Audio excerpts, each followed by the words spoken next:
Hello all, welcome to the DKT Yashwantrao John Polytechnic Inchalkarji. In this series of video lecture, we are going through the subject management. In the previous lecture, we gone through the Minimum Wages Act 1948. In this lecture, we going to cover the point that is the Workmen's Compensation Act 1923 from the chapter number 5, that is Legislative Act. The Workmen's Compensation Act 1923. The Employees Compensation Act came into force in 1924. For the words workman and employee and employees have been substituted respectively for making the act gender neutral. The amendment has been brought about by the Workmen's Compensation Act 2009, came into force on January 18, 2010. आता वर्कमन्स compensation act 1923 हे actually कधी implement झालं की 1924 ला. आणि त्यामध्ये जे वर्कमन हा जो शब्द आहे तो शब्द काय केलाय की वर्कमन ऑर एम्प्लॉई किंवा एम्प्लॉईज असं त्यामध्ये मेन्शन केलेलं आहे 2009 मध्ये. म्हणजे 2009 मध्ये त्यामध्ये चेंजेस केलेत. जे 1923 साली जे ऍक्ट केलेलं त्यामध्ये 2009 साली काय चेंज केलेत की वर्कमन फक्त हा शब्द जो आहे तो एम्प्लॉई किंवा एम्प्लॉईज ना रिप्लेस केलाय किंवा वर्कमन किंवा एम्प्लॉईज किंवा एम्प्लॉईज असा हा शब्द 2009 च्या ऍक्ट मध्ये इंट्रोड्यूस केलेला आहे. म्हणजे 1923 ला जे ऍक्ट आहे त्यामध्ये जो वर्कमन हा शब्द आहे त्याला समांतर शब्द काय केलेला आहे एम्प्लॉईज किंवा एम्प्लॉई. मग हे कशासाठी की जे जेंडर आहे ते न्यूट्रल ठेवण्यासाठी. म्हणजे वर्कमन म्हणजे काय होणार फक्त पुरुष, पण पुरुष न राहता स्त्री आहे, चिल्ड्रन्स आहे. म्हणजे चिल्ड्रन म्हणजे काय जो 14 वर्षावरील जो व्यक्ती आहे तो इंडस्ट्रीमध्ये काम करतोय त्याला आपण काय म्हणू शकतो आपण नॉन अडल्ट जो आहे तो पण या ऍक्ट मध्ये कन्सिडर केला जाणार आहे.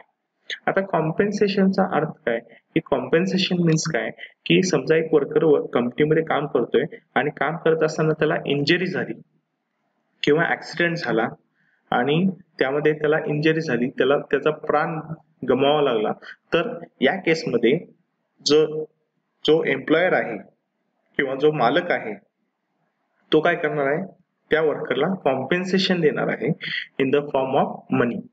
म्हणजे ऍक्सिडेंट झाल्यामुळे समजा वर्करला इंजरी झाली किंवा त्याची डेथ झाली, तो मरण पावला तो वर्कर, तर त्या केसमध्ये जो मालक आहे त्या फॅक्टरीचा किंवा जो एम्प्लॉयर आहे तो काय करणार आहे त्या वर्करला किंवा त्यांच्या नातेवाईकांना काय करणार आहे कॉम्पेन्सेशन देणार आहे. या संदर्भात हा ऍक्ट असणार आहे workmen's compensation act 1923. The major features of the act. ह्या ऍक्ट मध्ये काय मेन्शन केलेलं आहे the worker or his dependents can claim compensation if the injury has been caused by an accident in the course of the employment, provided he was not under the influence of drink or drug and the accident was not due to the willful disobedience of the rules.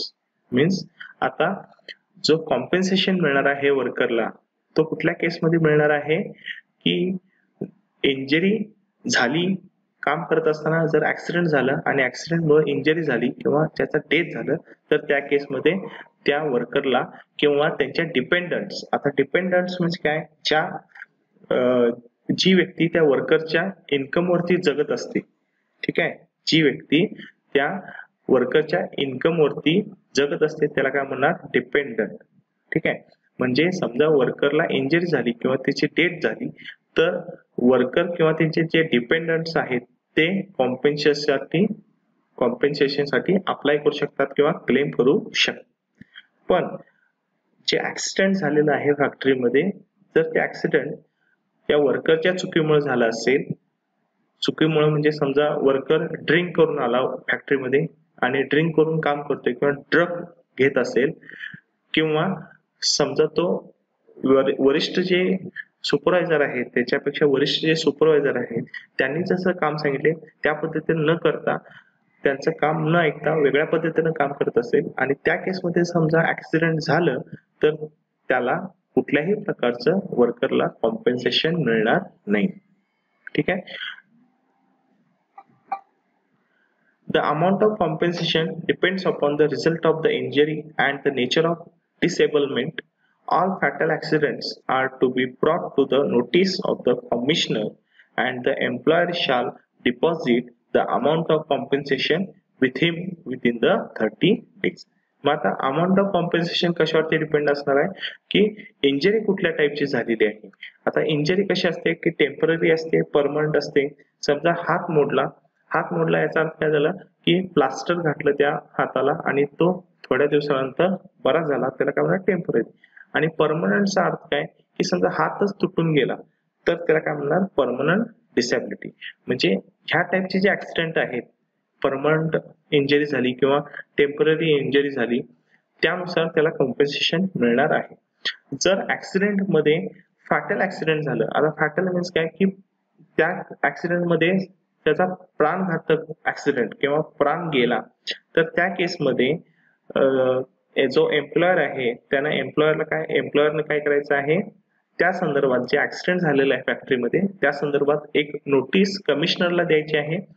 आणि त्या एम्प्लॉयरची जबाबदारी असणार आहे की त्याला जे compensation मिळणार आहे ते 30 दिवसाच्या आत त्या वर्करच्या बँक खात्यामध्ये डिपॉझिट केलं पाहिजे. म्हणजे समजा एकदमच ऍक्सिडेंट मोठा झालाय किंवा त्या ऍक्सिडेंट मध्ये त्याचा प्राण गेलाय वर्करचा, तर त्या केसमध्ये त्या ऍक्सिडेंटची पूर्ण माहिती कमिशनरला दिली पाहिजे. मग आता कमिशनर मीन्स काय की गव्हर्नमेंटने अपॉइंट केलेला एक पर्सन असणार आहे आणि कमिशनरला नोटीस दिली पाहिजे किंवा त्याला माहिती दिली पाहिजे. आणि त्यानंतर एम्प्लॉयर काय केलं पाहिजे की 30 दिवसाच्या आत त्याला जे कॉम्पेन्सेशन मिळणार आहे वर्करला ते अमाऊंट किंवा त्याचे पैसे आहेत त्याला लगेच ज्या बँकेच्या खात्यामध्ये डिपॉझिट केले पाहिजे. Important definitions. आता आपण जसं बघितलं की फॅक्टरीज ऍक्ट आहे किंवा इंडस्ट्रियल डिस्प्यूट ऍक्ट आहे, मिनिमम वेजेस ऍक्ट आहे, त्यामध्ये वेगवेगळ्या डेफिनेशन्स दिलेले आहेत. मग ह्या ऍक्ट मध्ये सुद्धा वेगवेगळे डेफिनेशन्स दिलेले आहेत. First, dependants mean. आता डिपेंडन्स चा अर्थ काय? Dependants mean a person wholly or in part dependent on the earning of the worker at the time of his or her death. आता डिपेंडन्स का अर्थ काय येतोय की जो व्यक्ती त्या वर्करच्या इन्कम वरतीच डिपेंडंट आहे. फॉर एक्झाम्पल, एक व्यक्ती आहे आणि ती व्यक्ती फॅक्टरीमध्ये काम करते, तिच्यावरती डिपेंडंट कोण असणार आहे? तिची बायको असेल, तिची मुलं असतील. म्हणजे हे काय झाले? डिपेंडंट ऑन दॅट वर्कर, किंवा हे काय झालं? डिपेंडंट. किंवा समजा एक व्यक्ती आहे आणि त्याला एक लहान भाऊ आहे, ठीक आहे, आणि तो लहान भाऊ काय झाला? मायनर. त्याला काय म्हणणार? लहान भाऊ जो आहे तो मायनर असणार आहे, तो 18 वर्षाखालील असणार आहे. तर त्या केसमध्ये डिपेंडंट कोण झाला? तो त्याचा लहान जो भाऊ आहे तो झाला. म्हणजे डिपेंडंटचा अर्थ काय की वर्करच्या डेथ नंतर किंवा वर्करच्या पगारावरती जी लोक डिपेंड असतात किंवा त्याच्या पगारावरती सगळं त्यांचं पुढचं आयुष्य चालू असतं, तर त्याला काय म्हणणार? Dependent. A widower, a minor brother and unmarried sister, a widowed daughter-in-law, a minor child of precedent daughter, etc. म्हणजे काय झालं? विधवा असेल, समजा तो वर्कर मेला तर त्याची बायको काय होणार आहे? विधवा होणार आहे, ती पण त्यावरती डिपेंडंट असणार आहे. मायनर ब्रदर, जो लहान भाऊ आहे 18 वर्षाखालील, तो डिपेंडंट असणार आहे. अनमॅरिड सिस्टर, जर समजा त्याला बहीण असेल आणि तिचं लग्न झालं असेल, ती पण त्या वर्करवरती डिपेंड असणार आहे. विडोड डॉटर इन लॉ, म्हणजे समजा जो व्यक्ती आहे आणि व्यक्तीची सून असेल आणि ती पण विधवा असेल, तर ती पण काय झाली? डिपेंडंट झाली. मायनर चाइल्ड प्रेसिडेंट डॉटर, म्हणजे समजा तिची हे जे आहे, समजा एक व्यक्ती आहे आणि वर्कर आहे आणि त्याला मुलगी आहे आणि मुलगीची मुलगी असेल तर ती पण काय झाली? Dependent on that worker. Minor, a person below 18 years of age. Minor कधी म्हणणार? समजा 18 वर्षाखालील जर त्या व्यक्तीचं जर वय असेल तर त्याला काय म्हणणार? Minor. A partial disablement means disablement of temporary nature and which reduces the earning capacity of an employee. आता पार्शल डिसेबलमेंट मीन्स काय, मी जसं म्हटलं की आधी की हात मोडलं काय झालं की हे पार्शल डिसेबलमेंट झालं, म्हणजे त्याला हात मोडलं, प्लास्टर घातलं, नंतर तो काय झालं की ते हात व्यवस्थित झाला किंवा पार्शली व्यवस्थित झाला, ठीक आहे, त्याला काय म्हणणार पार्शल डिसेबलमेंट, म्हणजे टेम्पररी असणार आहे ते injury. Total disablement implies such disablement which incapacitates an employee for all work and cannot earn all. आता टोटल डिसेबलमेंट मीन्स काय, हातच तुटून गेला तर त्या हाताने तो काम करू शकत नाही आहे किंवा ते टोटल झालं. टोटलचा अर्थ काय की कायमस्वरूपी तो आदू राहिला, म्हणजे हात मोडला याचा अर्थ, त्याला काय म्हणणार टोटल डिसेबलमेंट. आणि तो टोटल डिसेबलमेंट मध्ये काय करू शकणार नाही आहे की तो त्याचं काम व्यवस्थित करू शकणार नाही किंवा ते काम करता येणार नाही. Total disablement. Appointment of commissioner. मग आधीच्या स्लाइड मध्ये जसं बघितलं की कमिशनर काय असणार आहे किंवा कमिशनर कोण नेमणार आहे, जे गव्हर्नमेंट आहे ते गव्हर्नमेंट कमिशनर नेमणार आहे. The state government may appoint any person to be commissioner for employees compensation. Every commissioner is deemed to be a public servant within the meaning of the Indian Penal Code. म्हणजे जो commissioner आहे त्या कमिशनरला कोण नेमणार आहे, state government, आणि त्याची जबाबदारी काय असणार आहे, ऍज अ पब्लिक सर्वंट म्हणून तो काम करणार आहे. Employers liability for compensation. मग आता एम्प्लॉयरला कॉम्पेन्सेशन कुठल्या परिस्थितीमध्ये मिळणार आहे. The employer is liable to compensate if injury has been caused by accident during the course of employment and he resulted in employee's death, permanent or temporary, total or partial disablement. Means एम्प्लॉयरला compensation कुठल्या केसमध्ये मिळणार आहे, जर समजा त्याला injury झाली, आणि इंजरी कधी झाली की समजा तो काम करत असताना इंजरी झाली आणि इंजरी झाल्यानंतर त्याची डेथ झाली किंवा त्याची परमनंट किंवा टेम्पररी इंजरी झाली किंवा टोटल और पार्शियल डिसेबलमेंट झालं, तर त्याच केसमध्ये त्याला कॉम्पेन्सेशन मिळणार आहे. म्हणजे कॉम्पेन्सेशन कधी मिळणार आहे, त्याची ऍक्सिडेंट झाली, काम करत असतानाच ऍक्सिडेंट व्हायला पाहिजे, आणि त्याची त्या केसमध्ये डेथ झाली किंवा त्याला टेम्पररी परमनंट डिसेबलमेंट झालं किंवा टोटल ऑफ पार्शियल डिसेबलमेंट किंवा इंजरी झाली, तर त्याच केसमध्ये त्याला कॉम्पेन्सेशन मिळणार आहे. The employer is not liable to pay compensation if. आता दुसरी केस काय असणार आहे की समजा एम्प्लॉयर त्या एम्प्लॉईजला कॉम्पेन्सेशन कधी देणार नाहीये किंवा अशी कुठले केसेस असणार आहेत. The injury disable employee for less than 3 days. आता समजा ऍक्सिडेंट झाला एम्प्लॉईचा, ऍक्सिडेंट म्हणजे लहान ऍक्सिडेंट झाला किंवा इंजरी झाली आणि तो 3 दिवसामध्ये रिकव्हर झाला आणि परत तो कामाला यायला चालू झाला, तर त्या केसमध्ये कॉम्पेन्सेशन देणं कंपल्सरी नसणार आहे. The injury is caused by an accident which occurred while the employee is under the influence of drink or drugs. समजा वर्करचे ऍक्सिडेंट किंवा कंपनीमध्ये काम करतोय वर्कर आणि ऍक्सिडेंट झाला, पण तो वर्कर समजा ड्रिंक केला असेल किंवा त्याने ड्रग घेतला असेल, तर त्या केसमध्ये त्याला कुठल्याच प्रकारचं कॉम्पेन्सेशन मिळणार नाहीये. The injury is caused due to wilful disobedience of the rules by the employee. आणि जर समजा त्या वर्करनं वरिष्ठांचं न ऐकता सुद्धा काम केलं आणि त्यामुळे ऍक्सिडेंट झाला किंवा वरिष्ठांचं कुठल्याच प्रकारचं काम ऐकलं नाही आणि ऍक्सिडेंट झाला, तर त्या केसमध्ये सुद्धा त्याला कॉम्पेन्सेशन मिळणार नाहीये. The injury is caused owing to the wilful removal of any safety guards by the employee. समजा जो फॅक्टरीमध्ये काम करतोय वर्कर आणि त्यानं काय केलं, जे सेफ्टी गार्ड्स आहेत मशीनवरती, जे गार्ड लावलेले आहेत मशीनवरती किंवा जाळी जी लावलेली आहे मुव्हिंग पार्टवरती, ते काढून त्यानं काम चालू केलं, तर त्या केसमध्ये जर ऍक्सिडेंट झालं, तर अशा परिस्थितीत सुद्धा त्या वर्करला कॉम्पेन्सेशन मिळणार नाही आहे. Employers liability in case of occupational disease. मग आता समजा कामामुळे जर समजा इंजरी झाली किंवा त्याला एक प्रकारचा रोग झाला कामामुळेच, कामाच्या स्वरूपामुळेच, म्हणजे कसं की केमिकल इंडस्ट्रीमध्ये काम करतोय आणि केमिकल इंडस्ट्रीमध्ये तो रेग्युलर जर काम करत असेल आणि त्याला पुढे जाऊन कुठला तर आजार झाला, तर त्याला काय म्हणणार केस ऑफ ऑक्युपेशनल डिसीज. म्हणजे कामाच्या स्वरूपामुळेच जे तो काम करतोय त्या कामामुळेच समजा त्याला कुठला तर रोग झाला किंवा त्याला इंजरी झाली त्या कामामुळेच, तर काय होणार आहे, त्याला काय म्हणणार, occupational diseases. If the disease contracted is an occupational disease peculiar to the employment such as silicosis to foundry workers, the employer shall give compensation to the employees. म्हणजे काय काय म्हटले ऑक्युपेशनल डिसीजेस का काय, जो काम करतोय एम्प्लॉई त्यामुळेच त्याला आजार झाला किंवा कुठल्या प्रकारचा रोग झाला किंवा त्याला इंजरी झाली तर काय म्हणणार त्याला ऑक्युपेशनल डिसीजेस. आणि या केसमध्ये सुद्धा त्या वर्करला एम्प्लॉयरनं कॉम्पेन्सेशन द्यायचं आहे. आता ह्या केसमध्ये आता सिलिकोसिस म्हणून एक डिसीज आहे किंवा रोग आहे, तो कोणाला होतो, फाउंड्री वर्करला, म्हणजे फाउंड्रीमध्ये जे काम करत असतात त्याला कुठल्या प्रकारचा रोग होतो, सिलिकोसिस.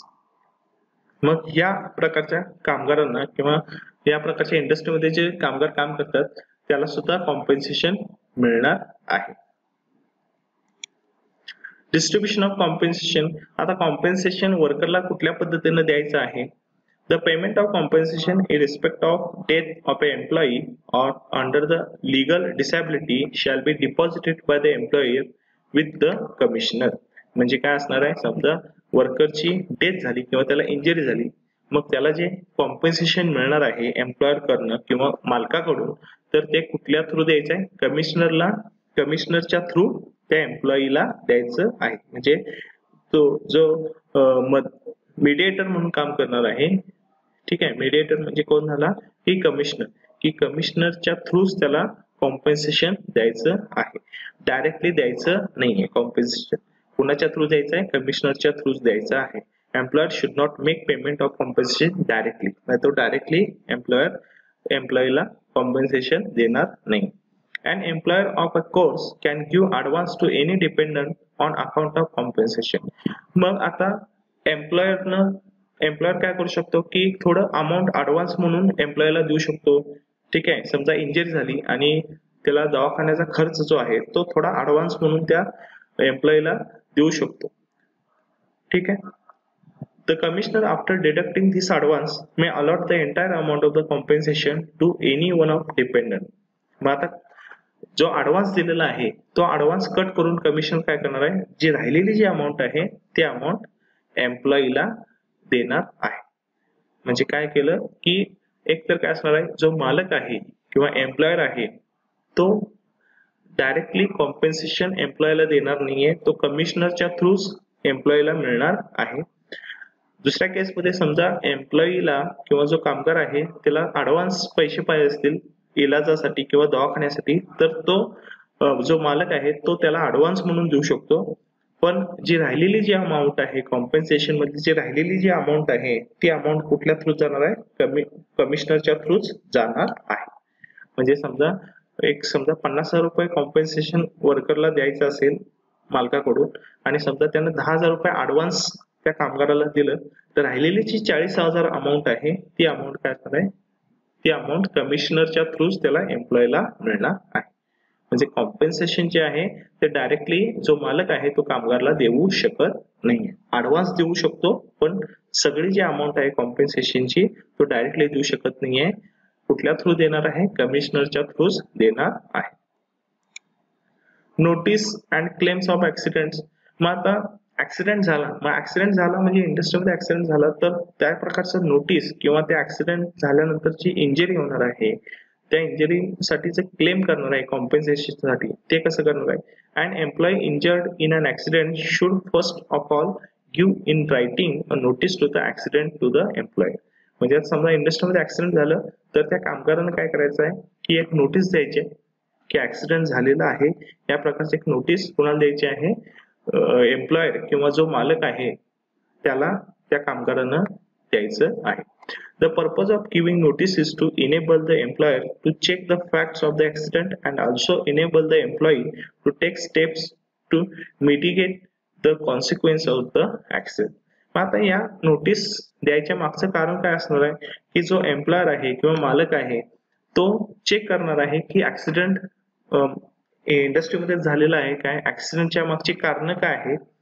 ठीक आहे. आणि त्यानंतर कामगारासाठी जे स्टेप्स घ्यायचे आहेत किंवा जे उपाय करायचे आहेत ते उपाय कुठल्या पद्धतीचे करायचे आहेत हे ठरवण्यासाठी जो कामगार आहे तो मालकाला नोटीस देणार आहे की ऍक्सिडेंट झालेला आहे या प्रकारे. The notice should contain particulars of the employee, date of accident and cause of accident. मग आता ह्या नोटीस मध्ये काय असणार आहे की एकतर त्या कामगाराची पूर्ण माहिती, ऍक्सिडेंट कधी झालेला आहे, कुठल्या तारखेला झालेला आहे आणि कशामुळे ऍक्सिडेंट झालेला आहे हे या नोटीस मध्ये असणार आहे. A claim for compensation must be made within 2 years of the occurrence of the accident or within 2 years of the date of death.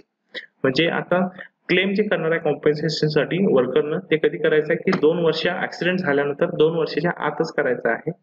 आणि समजा डेथ झाली तर डेथ झालेल्या केसमध्ये सुद्धा की डेथ झाल्यानंतर 2 वर्षाच्या आतच ते क्लेम करायचं आहे कॉम्पेन्सेशन साठी.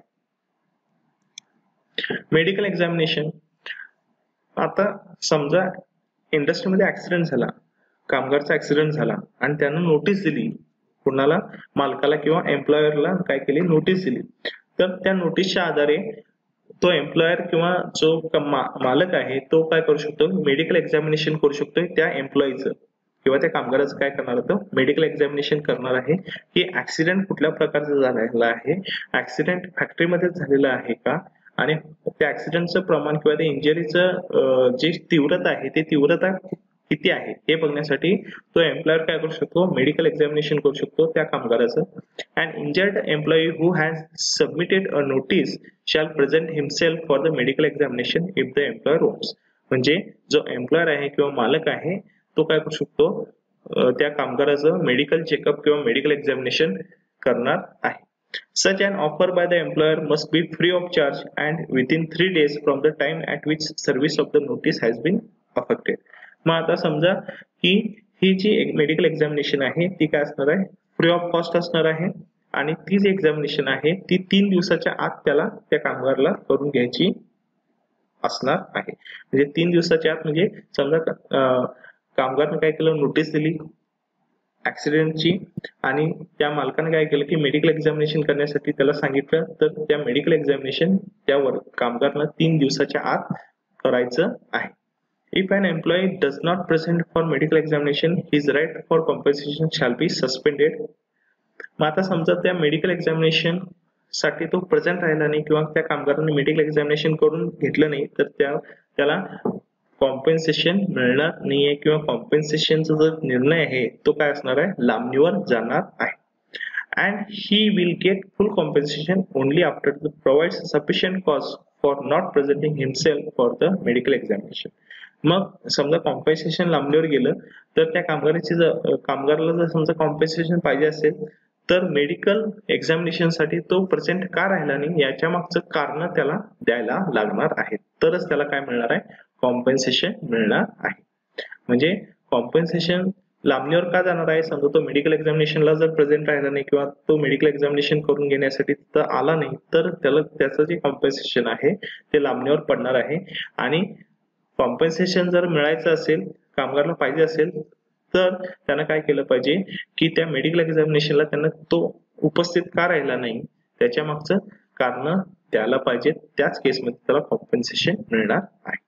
In this lecture, we've gone through the Workmen's Compensation Act 1923, various definitions under this act, the rules or limitation to get the compensation from the employer. Thank you all.